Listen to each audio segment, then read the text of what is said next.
You're listening to a podcast by the Center for Action and Contemplation. To learn more, visit cac.org.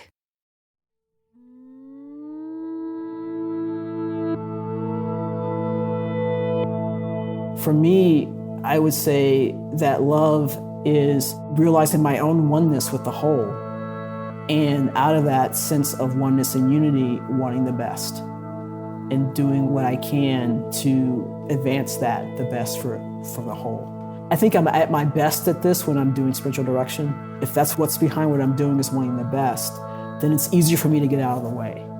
And when I get out of the way, I'm listening to the whole and allowing the whole to move and speak and act through me. And that to me is the way I practice love. It's hard to say what love is. It's easier to see love's effects, but that's for me is the best way I can practice love is to get out of the way and allow that love to work through me. This podcast explores the mystery of relatedness as an organizing principle of the universe and of our lives. We're trying to catch a glimpse of connections beyond color, continent, country, or kinship. And we're going to do this through science, mysticism, spirituality, and the creative arts. I'm Donny Bryant. I'm Barbara Holmes, and this is The Cosmic We.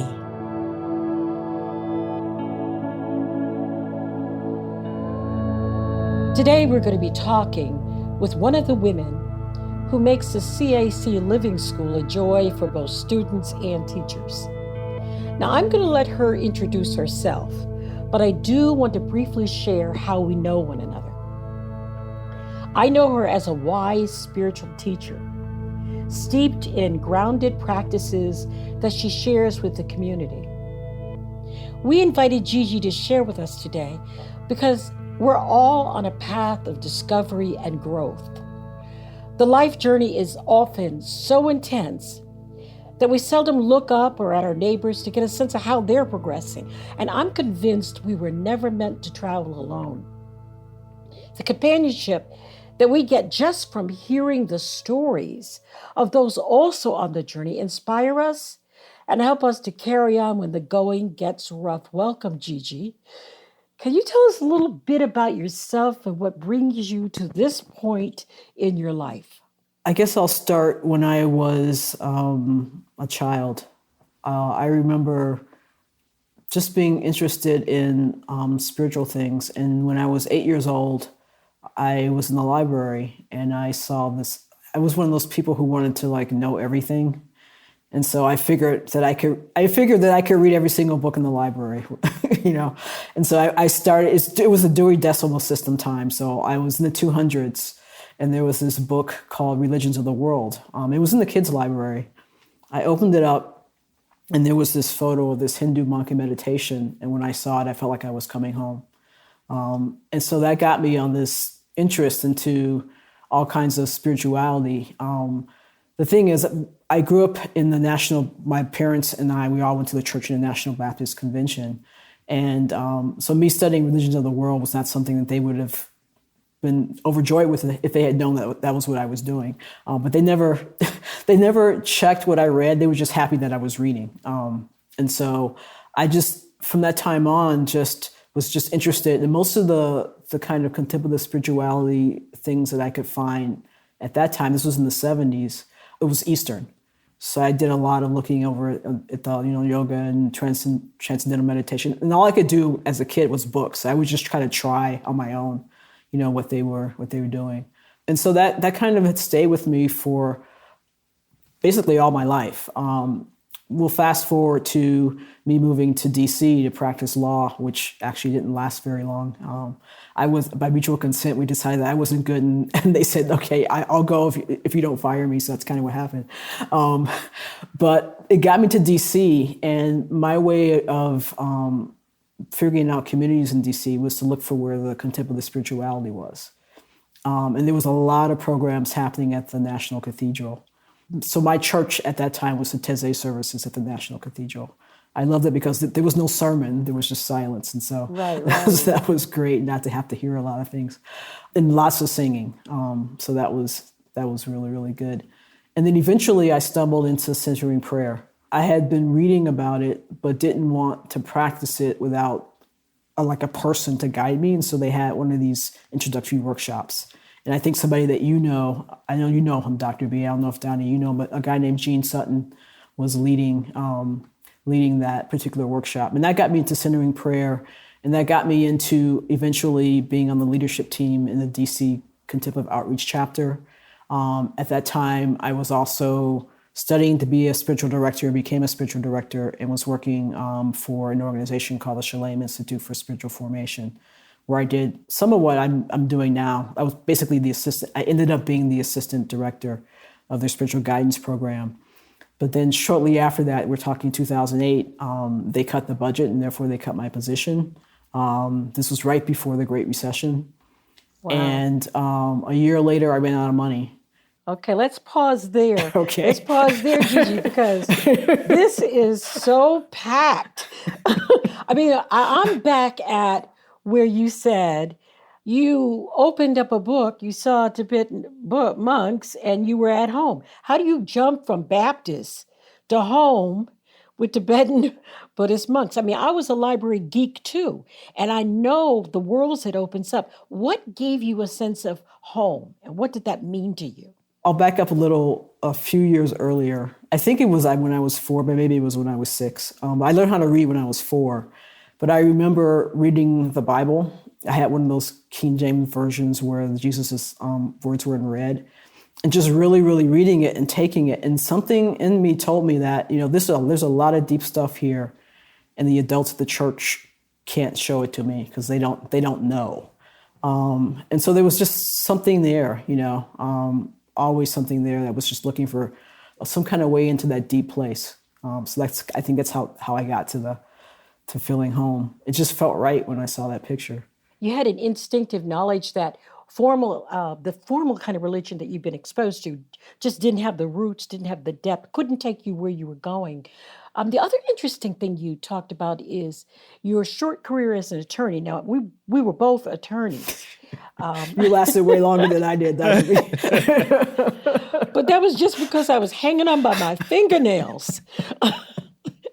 I thought contemplatives, they also have to eat. And how do contemplatives make money? And so I thought, okay, if I just get good at this lawyer thing, even though it's like scratching nails on blackboard for me, I can't stand it. But if I just get better at it, maybe I'll like it more. And it never happened that I liked it more. I tried every kind of law there was. I hated each more than the last. And finally, thank God, the law firm I was in closed down. As it turns out that, trial lawyers don't just fight in trial or in court. They fight with each other, too. And so the whole firm imploded, and I went home to my mom, and I also didn't have a job. So there you are. Our paths are not that different. So now you're a spiritual director, and you've taken this other path, and suddenly you have this experience of not being employed. And you talk about it as letting go. The Greek word for that is kenosis.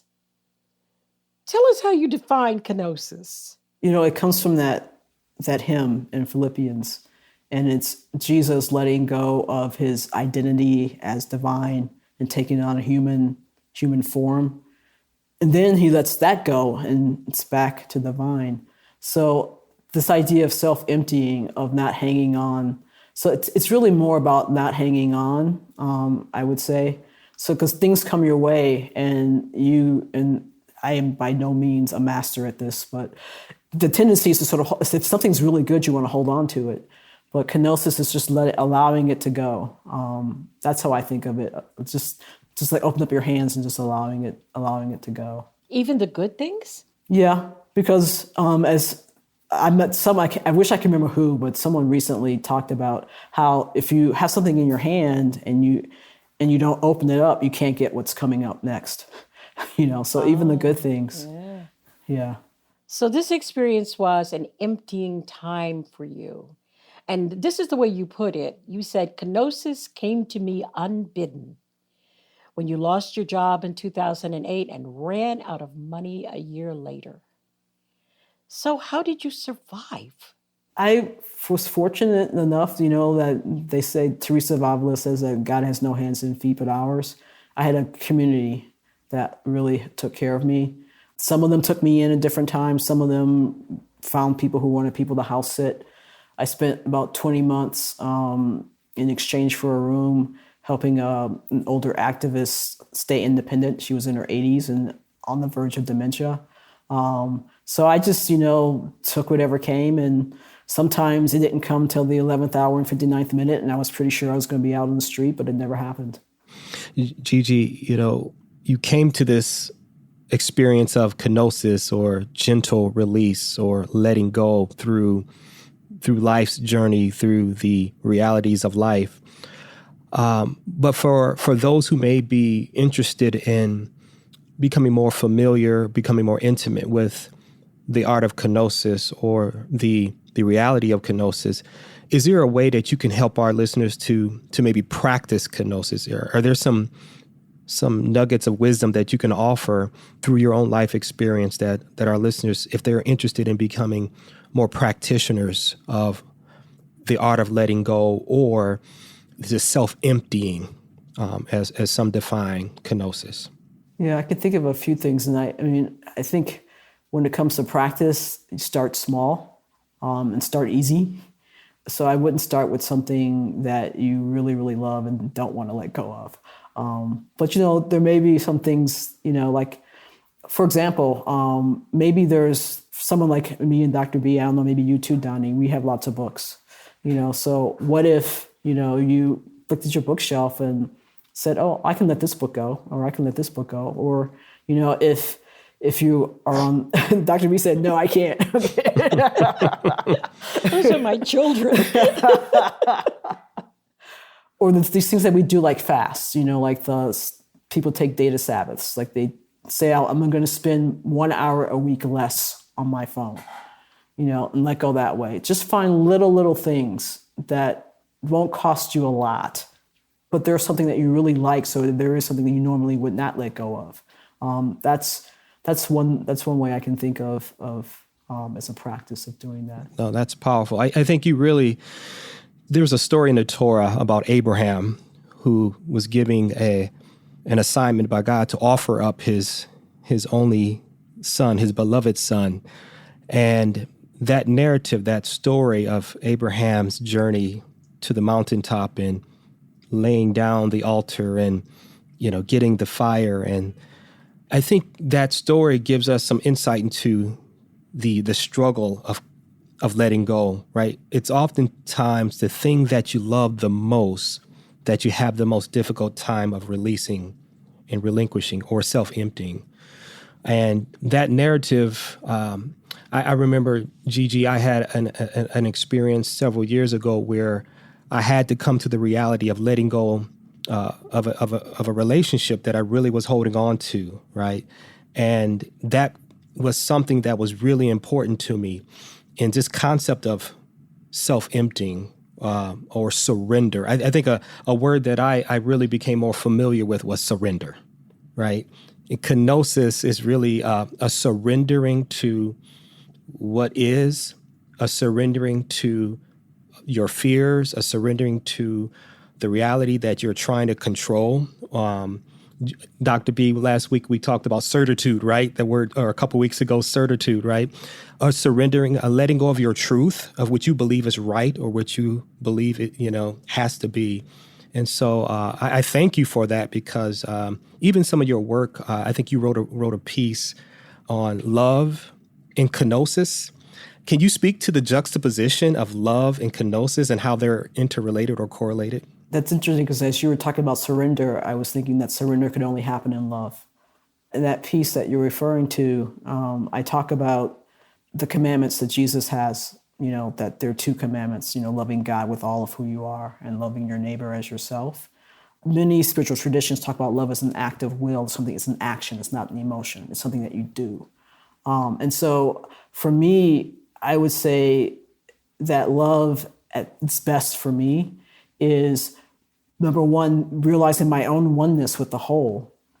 And out of that sense of oneness and unity, wanting the best and doing what I can to just advance that the best for the whole. And so that can sound abstract. I think I'm at my best at this when I'm doing spiritual direction. If that's what's behind what I'm doing is wanting the best, then it's easier for me to get out of the way.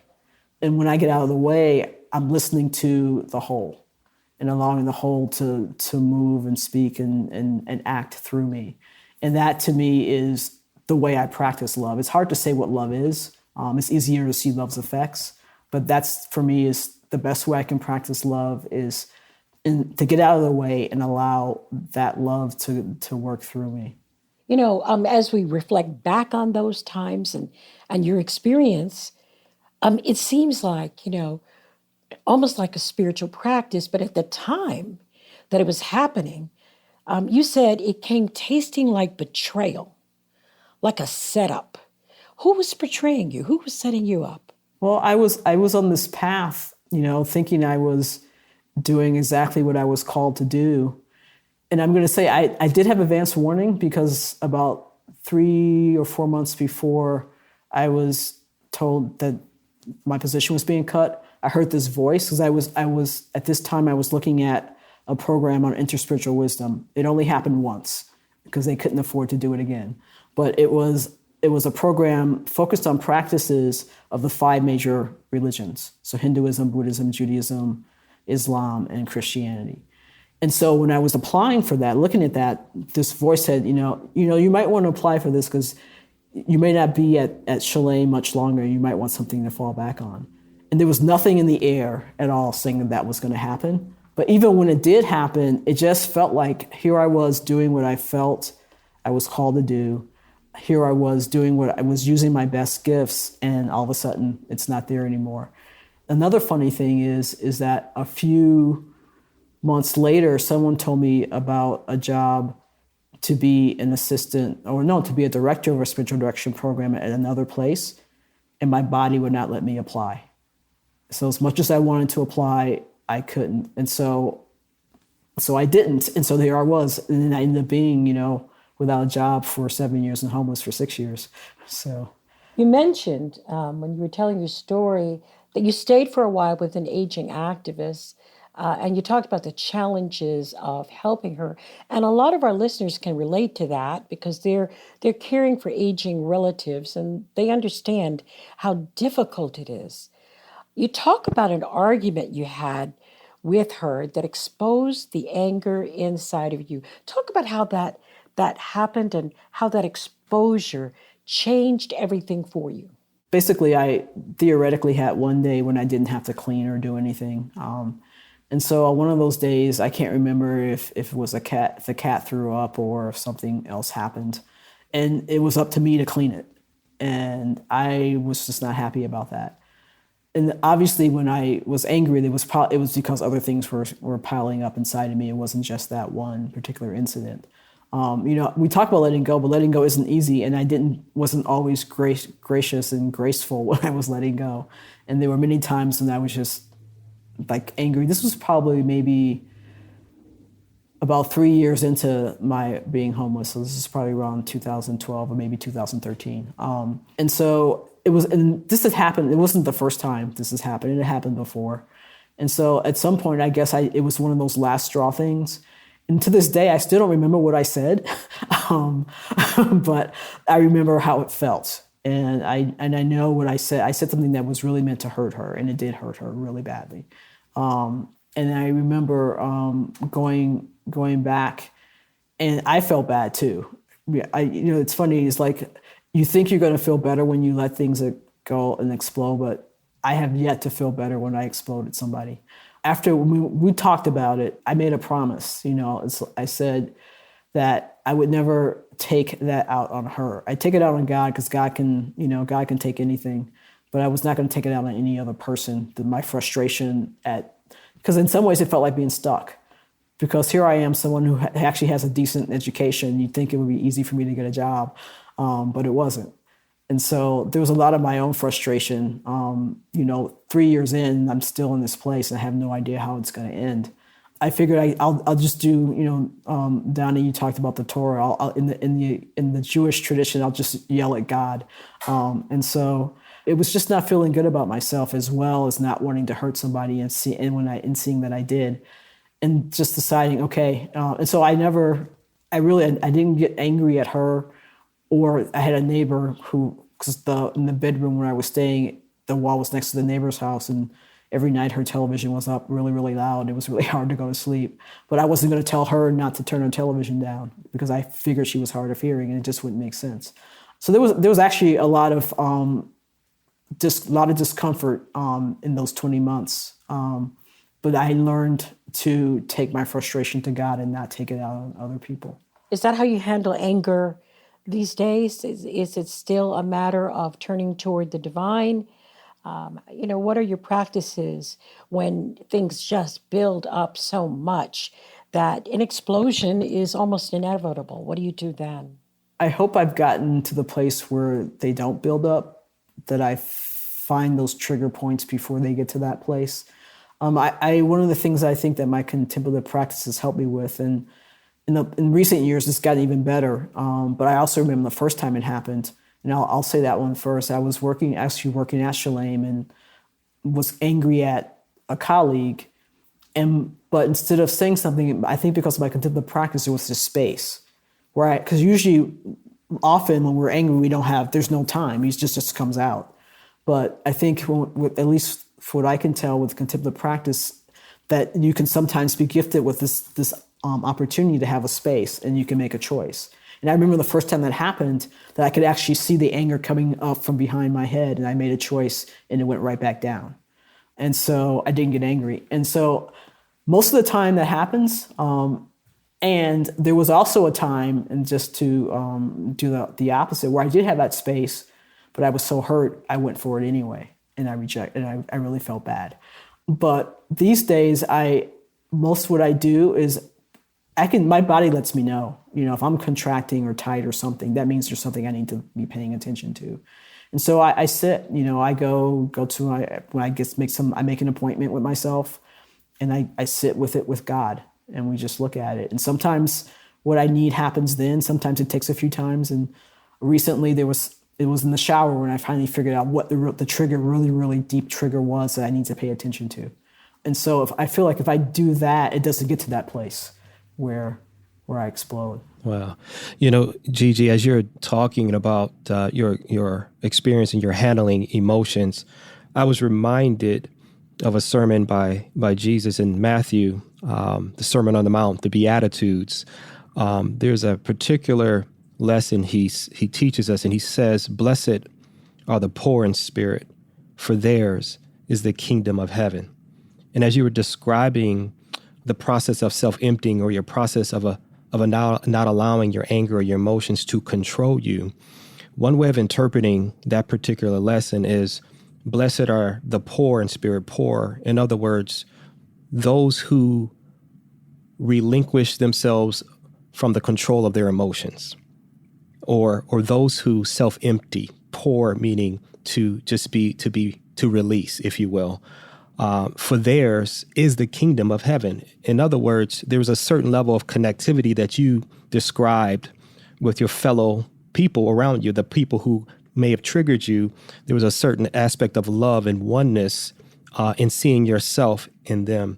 And I think that beatitude does in some way describe what you were describing, a way of experiencing the true power of the kingdom of heaven on earth, or the divine in humanity. So in some of your work, you write about that. That's, to me, even a better description of how you describe your love and the flow of love with kenosis. So are there other ways outside of anger that you can help us to be able to practice this level of seeing and being with the practice of kenosis? Are there other ways that you can help us to see that without, outside of anger? Or maybe there are other emotions like fear, for example.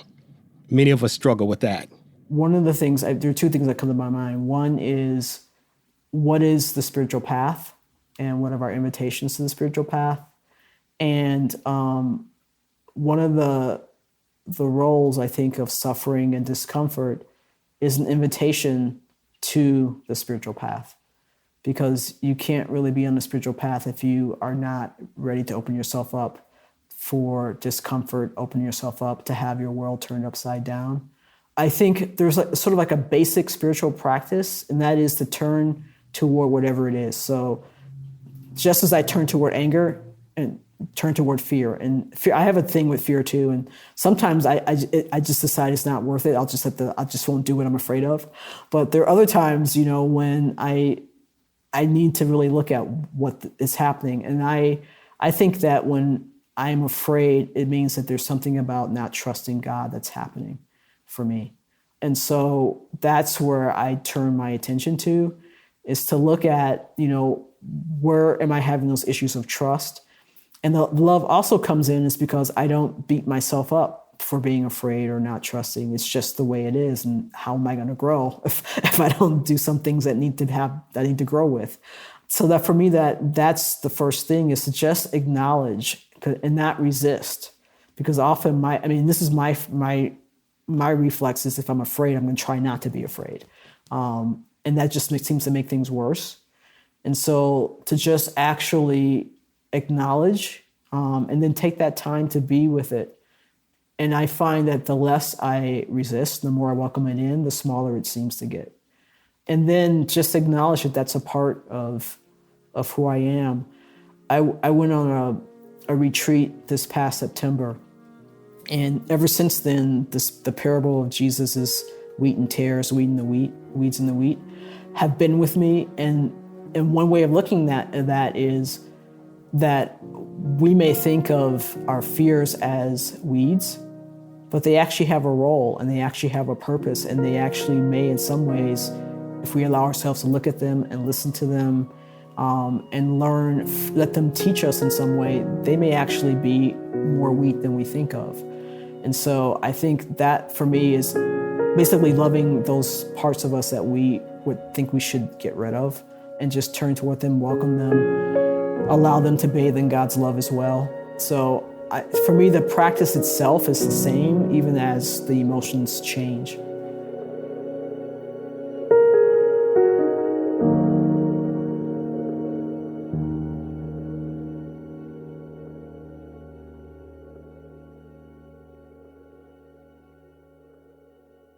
Many of us feel increasing anger at injustice, violence, and indifference in our world today. Join us March 14th for What Do I Do With My Anger?, an online gathering featuring Richard Rohr and Brian McLaren. Learn ways of transforming anger into loving action, inspired by Father Richard's new book, The Tears of Things. Register today at cac.org/anger. That's cac.org/ANGER. What does it mean to embody salt and light? In 2025, Richard Rohr's daily meditations turn to Jesus' timeless metaphor for reflecting love into the world. Amid this season of uncertainty, join us in living with trust, being salt and light. For 18 years, the daily meditations have inspired thousands of readers like you. Subscribe today at cac.org/saltlight2025. That's cac.org/SALTLIGHT2025.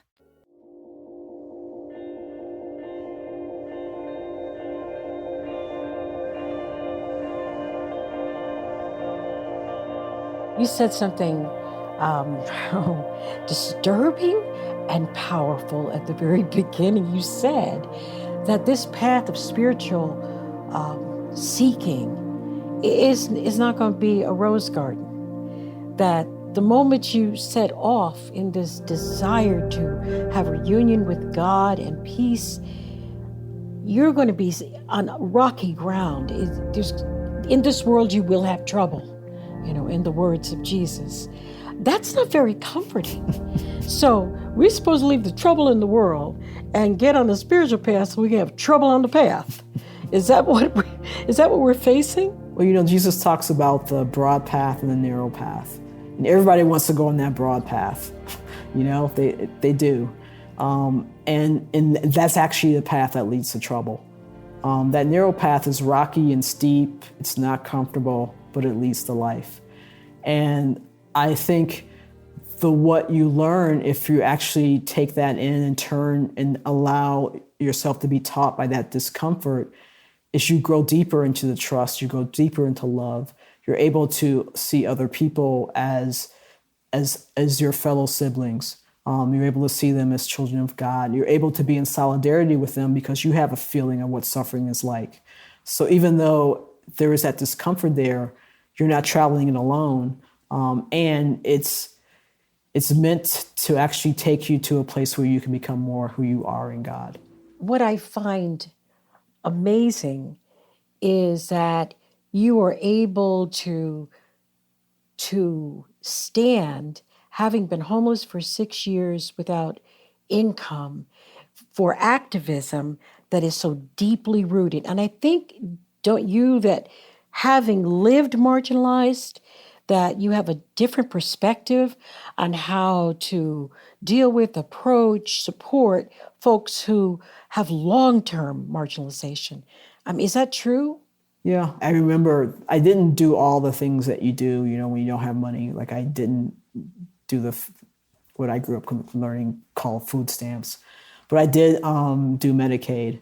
And I remember going down to wherever that office was and just being in line for like hours just to get, and just seeing just how dehumanizing that system is. And I know the people there have good intentions and they're doing the best they can with that system. But it is just really dehumanizing. And there are people who are not just doing it for Medicaid, but they're doing it for trying to get food, get things for their kids and all that. And there's just so much of the way it's set up that is dehumanizing. But would you really know that if you didn't actually go down there?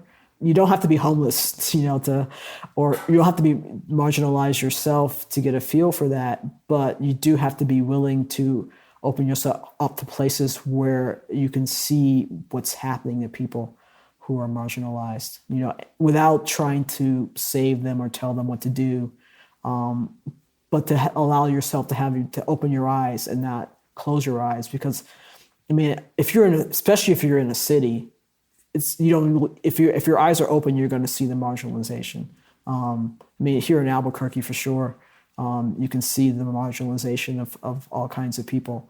And I know that even in smaller towns, although smaller towns in general tend to take better care of other people than people in cities do. But the thing is, you're going to see it.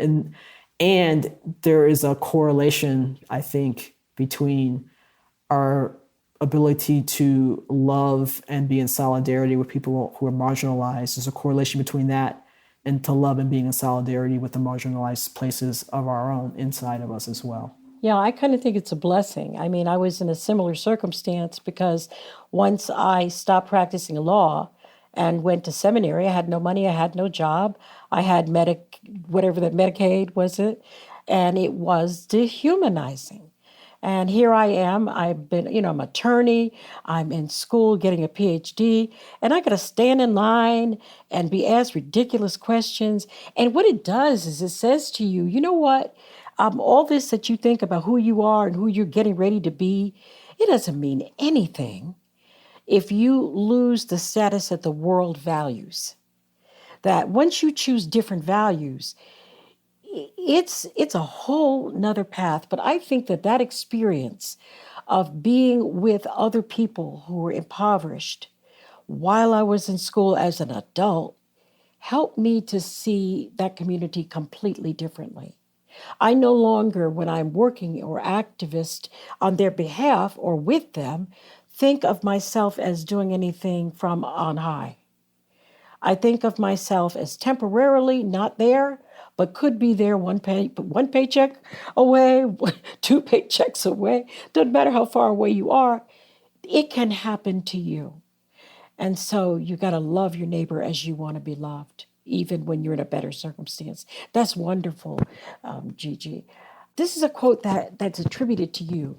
God offers us quiet, contemplative eyes, and God calls us to prophetic and critical involvement in the pain and sufferings of our world, both at the same time. Would you say a little bit more about that?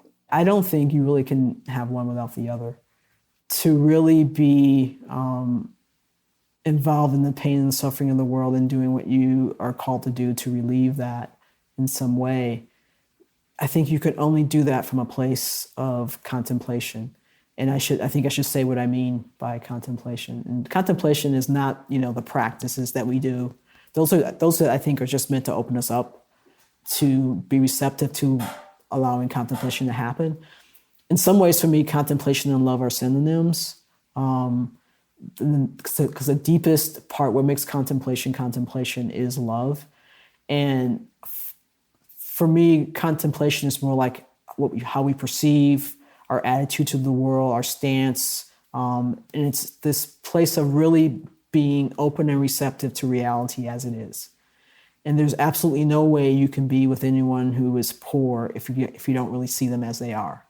And I think a lot of times when you were talking about, often when I know I felt this too when I was homeless, that there's sometimes this people feel like they're on high and they're doing you a favor or something, and that's because they're not coming from a place of contemplation.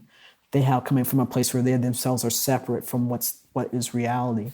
But for me, you need to have both of those. And even though contemplation and lack of noise or distraction are not synonyms, there is this kind of inner stillness that is a part of contemplation. Because without that inner stillness, you're not going to be able to see, because there's too many things going on inside of you as well to keep you from seeing what's actually really real. So they go together as far as I'm concerned. A lot of the activist movements don't seem very contemplative at all. The LGBTQIA movements, the Black Lives Matter movements, all of the movements for justice, the immigration initiatives at the border. What do you see that's contemplative in our current social problems? There are pockets of activists here and there that are actually, and I'm finding it more and more. I mean, they may not, they talk about bringing love more into what they're doing. I have to say, I'm not like a huge follower of all the things that are happening in the social activist world. But I do see more and more people are understanding that they have to take care of themselves. And I think that's the place where contemplation, that's the opening for contemplation, is that too many people have burnt out doing activism, and they're starting to really, really talk about taking care of themselves. And part of taking care of yourself is to really get to know yourself and to really get to know who you are in that greater whole, whether you believe in where you call it God or whatever. We're not these separate entities. We are part of something larger. And I think that people are coming to see that if they're not in the place where they can take care of themselves and where they can act from that centered, authentic place, they can't do the activism. I think that's slowly coming into many different places. And I think the self-care has been one of those doors that has allowed it to show up. How do you connect all of this to your African diaspora origins? I mean, how do you ground this? Most of the spiritual direction programs are very anglicized. I know because that was what I was going to do. I was going to be a spiritual practitioner, and I was studying that in seminary. And the more I studied, the less it seemed to be grounded in my culture, my people, and what their needs were. Didn't seem to make sense to me. And so I stopped and went into ethics, where I had a broader palette that I could work with. How do you tie the two together? How do you make sure that the work that you do with your own community is grounded in what's needed for them? There are two sides to that question. One is my own relationship with the African American community that I grew up in. And that relationship was really fraught because of my sexual orientation. I'm not heterosexual. And growing up in the National Baptist Convention, basically, I was told I was going to hell. And so I really felt exiled from that community. Another thing, not only did I want to read all the books in the Bible, I felt like I could listen to any radio station I wanted to. And because in Milwaukee, where I grew up, there were 3 Black radio stations, and the Black people only listened to those 3 Black radio stations. They didn't listen to me. But I felt that I got a whole like dial, AM, FM. I'm going to listen to the whole thing. So I think there's a part of me that has always taken wisdom wherever I find it. I wasn't one of those people who had to see someone who looked like me to think that I could do something. I felt like if anybody was doing it, then I could do it. It didn't care. I didn't really, to me, it didn't matter what they looked like. I spent a lot of my time outside of the African-American community because I didn't feel welcome in the one that I grew up in. And it wasn't until I moved to DC and had been there for a while that I was able to find other African-American communities where I was more welcome. And, I think my ability to give back to the African-American communities happened organically. It's just as I have found my way back. And I don't really seem to need to do anything. I just am who I am. Because even though I didn't really ensconce myself in the African-American community that I grew up in, I'm still African-American. I can only be African-American. And it's there in my DNA no matter what you do. And so I don't have a really good answer for that. It just seems to happen organically. And so, as you know, I'm doing work with the BIPOC students with the Living School. And with that same thing is the CAC, like most mainstream Christian organizations, is predominantly white. And that brings specific, what I call extra credit work that BIPOC students have to do. And so for me, knowing that from my own experience and having a feel for what that looks like and what really is the call for BIPOC students and working with them to find that, it just seems to just come out organically. I can't really tell you what I did or how I do it or whatever. It just seems to be an outgrowth of what I do. For those who don't know what BIPOC means, it's Black, Indigenous, people of color. Do you think things are better now in the Black community? I mean, I'm certainly aware, because I grew up during the same time period as you did, that there was a great aversion and a lot of abuse of folks who were not heteronormative. So do you think that's better now in the churches, or is it just more subtle? Has it gone underground but not healed? I think it's kind of like the country itself. It's a spectrum. There are some Black churches that are still, but there are a lot more who are more welcoming. There's a lot more who are more welcoming. And also, as this younger generation has become adults and they're used to having more of, especially more of a diversity of sexual orientations, gender identities. And so for them, it's just not a big deal. For the younger generation. So I do think on the whole, it's better. I think it's mostly better in cities than it is in smaller towns. And that being said, I remember before I left DC in 2015, I could still go on the metro and hear kids talk about just really dissing people who were gay. So, it's a spectrum. I think on the whole, it's gotten better. And like other places where people are oppressed, there's more work to do.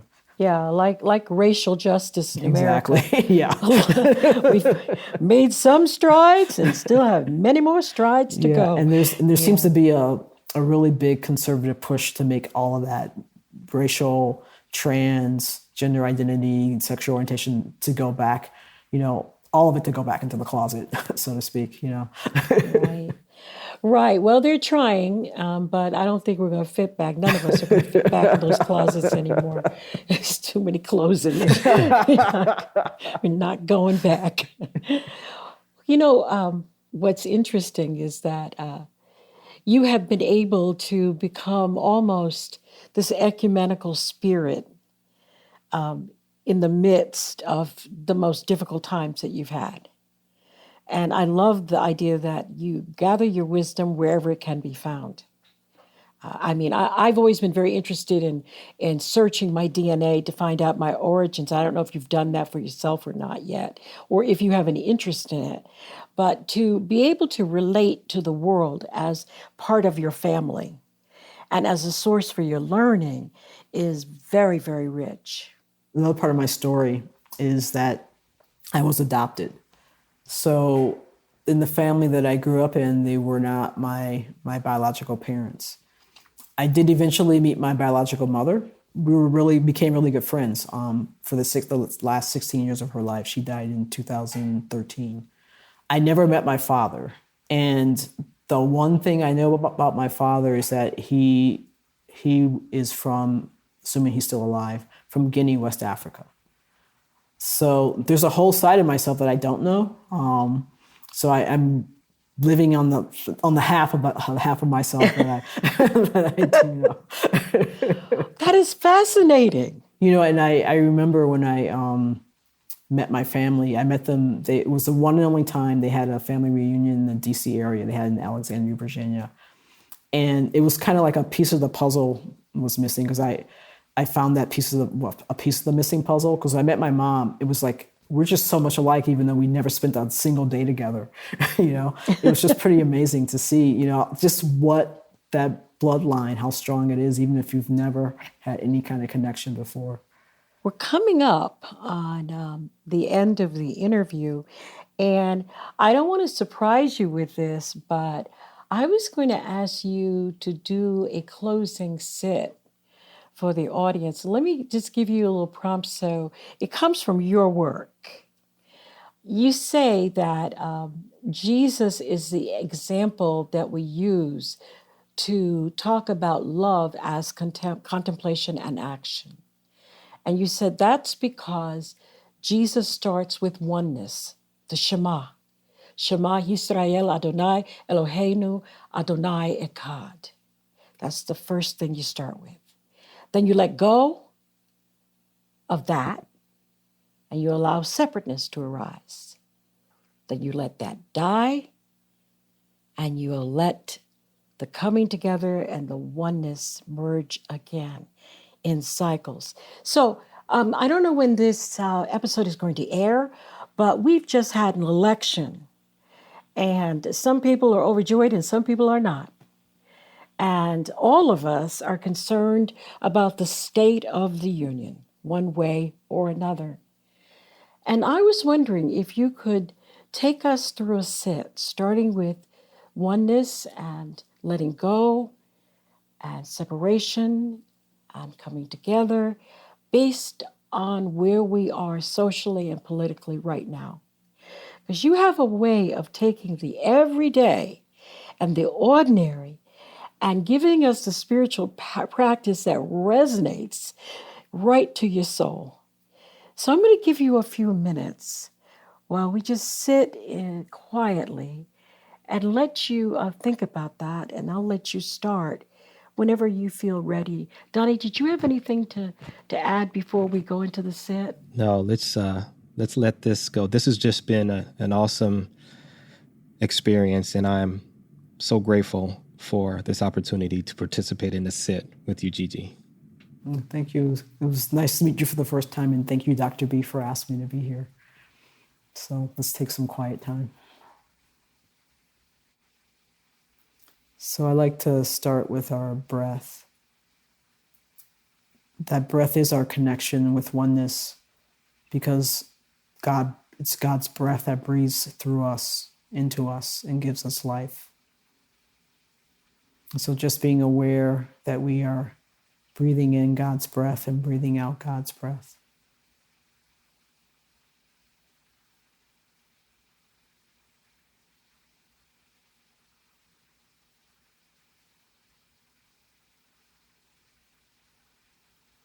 And then I guess I'd like for us to use our imagination, whether it's visual or just getting a kind of feel for just being out in a field of, we'll say, red and blue flowers.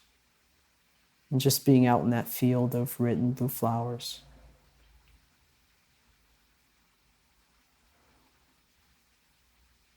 And just maybe noticing the breeze of God's breath, letting those flowers just kind of blow in the breeze. And those red and blue flowers can look any kind of way. They can be separate, red on one side, blue on the other. They can be intermingled. However they look to you is fine. There's no right way to visualize a field of red and blue flowers.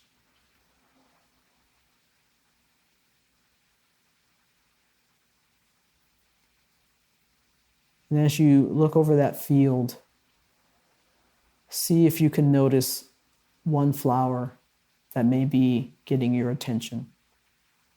It could be red, it could be blue, but one flower that's getting your attention. And just go and stand next to that flower. And again, you can visualize it or just have a body feel and that's what you're doing. And as you stand next to that flower, just breathe in the fragrance of that flower.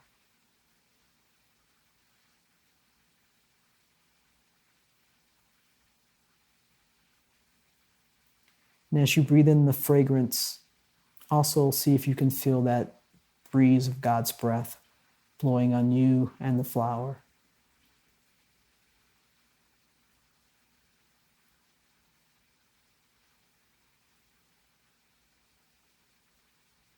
And maybe notice that the breeze of God's breath blows on all the flowers, no matter what color they are.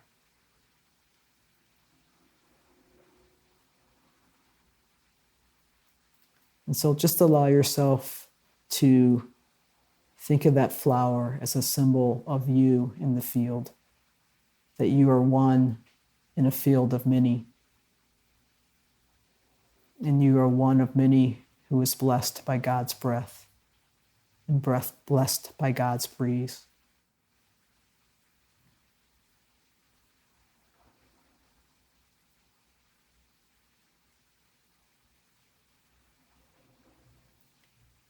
And see if you can lean into that connection that you have with all the flowers in that field, the connection you have because all of you are breathed into life by God.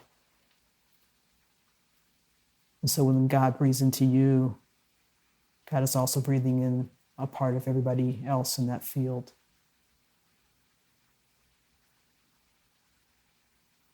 And just rest for a few breaths, a few of God's breaths, breathing into you the life that is yours and the life that is everybody's in that field.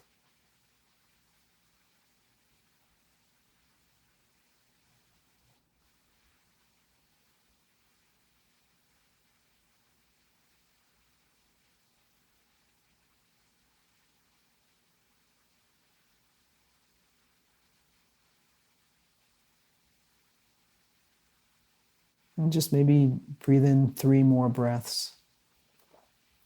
And then open your eyes if your eyes are closed, or just come back to an awareness of the room if your eyes are open.